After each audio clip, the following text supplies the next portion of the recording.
कचरे का निपटान। बच्चा, मैं इस कचरे को कहाँ फेंकूं? माता, मेरे बेटे, इन कचरों को कूड़ेदान में फेंको। बच्चा, क्यों? माता, यह कचरा स्वास्थ्य के लिए हानिकारक होता है और इससे बीमारियां होती हैं। बच्चा, और इस कचरे वाले कूड़ेदान का हम क्या करते हैं? माता, सफाई कर्मचारी इस कूड़े को कूड़ेदान से उठाकर ले जाते हैं। बच्चा, ठीक है, और फिर यह कूड़ा कहाँ जाता है और इसका क्या होता है? माता, पहले हम भराव क्षेत्र के विषय में समझें। एक विशाल तथा निचला क्षेत्र जिसका प्रयोग कूड़ा निपटान के लिए किया जाता है, कूड़ा घर कहलाता है। कूड़ा घर को भराव क्षेत्र के रूप में भी प्रयोग किया जाता है। कूड़ा संग्राहक कूड़ा एकत्र करते हैं और फिर इसे कूड़ा घर में डाल देते हैं।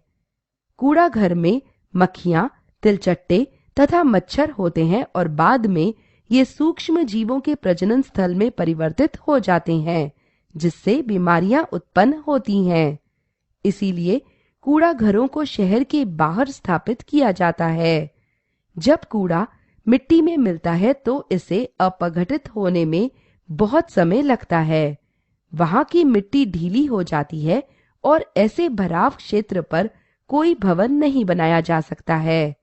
इसके अतिरिक्त ऐसी भूमि किसी प्रकार के निर्माण के लिए 25 से 30 वर्ष का समय लेती है। कूड़े के घटक। कूड़े में लाभदायक तथा गैर लाभदायक घटक होते हैं। लाभदायक घटक वे हैं जो सरलता से विगलित हो जाते हैं। विगलन की प्रक्रिया को कंपोस्टिंग अथवा जैव अपघटन कहा जाता है। कूड़े के लाभदायक घटक फल और सब्जियों के अपशिष्ट, पौधे तथा जंतु अपशिष्ट, चाय की पत्तियां, कॉफी ग्राउंड तथा कागज हैं। कूड़े के ये लाभदायक घटक मिट्टी में खाद के रूप में परिवर्तित हो जाते हैं। Vermi composting. लाल कीड़े की सहायता से कंपोस्ट तैयार करने की प्रक्रिया को वर्मी कंपोस्टिंग कहते हैं। लाल कीड़ा केंचुए का एक प्रकार है जो जैव पदार्थों की प्रचुर मात्रा वाली मिट्टी में रहते हैं। ऐसी मिट्टी में नाइट्रोजन प्रचुर तथा कार्बन प्रचुर सामग्री पर्याप्त नमी एवं सूक्ष्म जीवों सहित होती है। आइए एक गड्ढा लगभग 30 सेंटीमीटर गहरा खोदते हैं अथवा एक स्थान पर लकड़ी का एक बक्सा रखते हैं जो न तो अधिक गर्म हो और न अधिक ठंडा। गड्ढे की तली में एक जाल फैला देते हैं। सब्जियों के अपशिष्ट, फलों के अपशिष्ट, व्यर्थ कागज जो चमकदार अथवा विलेपित न हो, इस जाली के ऊपर फैला देते हैं। नमी उत्पन्न करने के लिए इस पर पानी छिड़कते हैं ताकि लाल कीड़े जीवित रह सकें। वर्मी कंपोस्टिंग में अपशिष्ट पदार्थों को पूर्ण रूप से खाद में परिवर्तित होने के लिए 2 से 4 सप्ताह का समय लगता है। कागज का पुनर्चक्रण। कागज को छोटे छोटे टुकड़े में फाड़ दीजिए। उन्हें एक टब अथवा बाल्टी में रखिए और इसमें थोड़ा पानी डाल दीजिए।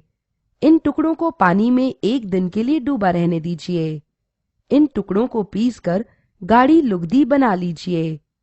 अब इस नम लुगदी को फ्रेम में जड़ी तारयुक्त जाली पर फैला दीजिए।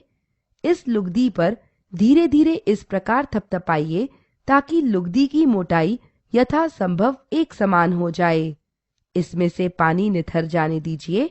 यदि आवश्यक हो तो अतिरिक्त पानी सुखाने के लिए इस पर पुराने कपड़े अथवा अखबार की एक शीट फैला दीजिए। अब सावधानी पूर्वक इस लुगदी की परत को फ्रेम से उतारिए। इसे धूप में रखे एक अखबार के पन्ने पर फैला दीजिए। कुछ भार रखकर अखबार के पन्ने के कोनों को इस प्रकार दबाइए ताकि ये मुड़ने न पाए। आपको सुंदर पुनर्चक्रित कागज प्राप्त हो जाएगा।